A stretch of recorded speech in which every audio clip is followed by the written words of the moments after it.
Joined now by the head coach of the Mavericks, Mike Hastings. Mike, your thoughts on tonight's game?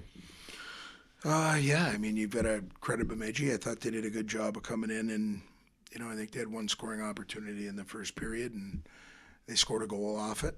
And I thought they deserved what they got tonight. They played a little desperate. I thought when we went down, I saw us put a little foot on the gas, but that's a little bit too late. So hats off to BSU for coming in here and playing the series that they did. And obviously, we've got a lot of work to do. So I just told the guys to go home and make sure they take care of themselves and their families, spend some time with their loved ones, do the things that they need to do, and then come back with the right frame of mind because we've got some work to do when we get back. Thanks for that, Mike. Jim Ruda from the Mankato Free Press is here. Jim, do you have a question? Yeah, Coach, it's obvious that you guys are kind of having trouble scoring goals right now. What do you, as a coach, what can you do to try to turn that around? Well, I think there's a couple of things. I think our inability off rush offense is just, try and dictate a couple of things as far as just making sure that we're making it more difficult at net front. For one, the goaltender to see it. Two, and then just, funneling a few more pucks to the net. Last weekend, I thought we had a step forward that way against Bowling Green, where we started to make a few more plays where it wasn't a guy gripping a stick or shooting it wide or shooting it over the net. And you know what? We've just got to keep putting guys in positions to be successful. On a consistent basis, we're giving up less than 20 shots a night. That's good on the defensive side.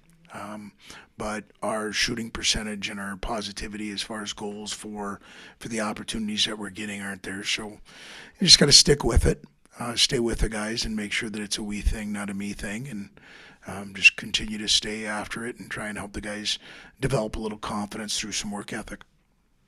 Are you glad that the break comes now? We don't play again until after Christmas when you got the series against. Actually, I wish we could play Tuesday. It's a bitter pill to swallow, but we've made this situation, and so we've got to own it. And on both fronts, we've got to be a little bit better between the posts, and we've got to be a little bit better offensively. The difference between winning and losing in this league usually is one goal, and we've been on the wrong side of that. Tonight it was more than that. It was more than a goal. But I do think it's a break here or there, and right now we're not doing enough to make our own, and we're not, like I said, not giving ourselves a chance to play from ahead, and that's hard to do in this game if you're playing from behind, especially against a team that's as defensively sound and bought into as Bemidji is. Do you sense that the team's a little frustrated right now, the players? Yeah, I think so. It's not because they're not trying. They want to score, Jim, but there's some nuances to it too. I can't, we've got to look in the mirror, and like I said, to be down 3-1 to put the foot on the gas, we shouldn't be waiting until then. We can't. We're not as prolific as maybe we have been in the past, and so you don't want to put yourself in that situation and play from behind, and we've done too much of that here in the first half. Did you give them any sort of specific instructions or anything that you wanted them to do over the break, or maybe just get away from it for a little bit and then come back, renewed? Or 100%. Yeah. Actually, you know what I mean? And this is how I make my living. It's how I pay my mortgage. It's what I do with my family. So it's incredibly important.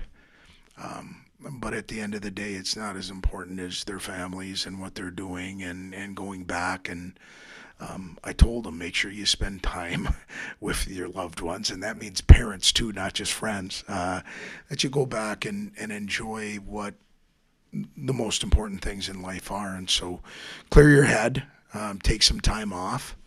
Not too much time, but enough. Get your drips in, get your workouts in, and then come back excited. It's not like I'm going to be standing here waiting for him to get back and punish him for anything. We've got to go to work, and we've got to do it together. And so really just told them to pay attention to the most important things in their lives when they leave, and travel safe home. Be safe coming back, make good decisions while they're at home, and come back with an attitude that we've got to get better every day. Mike, thanks so much. All the best in the holiday season. You bet. I'd like to just say one thing. PA, gonna miss you, man. Appreciate you. 37 years, and I just got asked by Headsy, and I know you don't like, you kind of like sitting in the back seat. But it's just kind of, as much as it's probably hit you, it's just hit me a little bit on, anybody that can stick around for 37 years and all of a sudden see the light being shown as bright as it is on you right now, and to hear, I sent you that text the other night when I'm watching the Wild game, and I'm listening to Ryan Carter, who played here, speak of you. LaPanta, who's worked around you. Gorgie, who's been around the game, played high school hockey, played college, St. Thomas guy. And it seems like anybody that brings your name up just speaks about appreciation. And so I just want to say thanks for the 37 years. I know it's not done. You're going to continue to go out and do your business, and I'm sure we'll be able to cross paths, but thanks for everything that you've done for the university. Appreciate it. Thanks so much, Hasty. It's been a great ride. Appreciate it. All right. See you, PA. Thank you.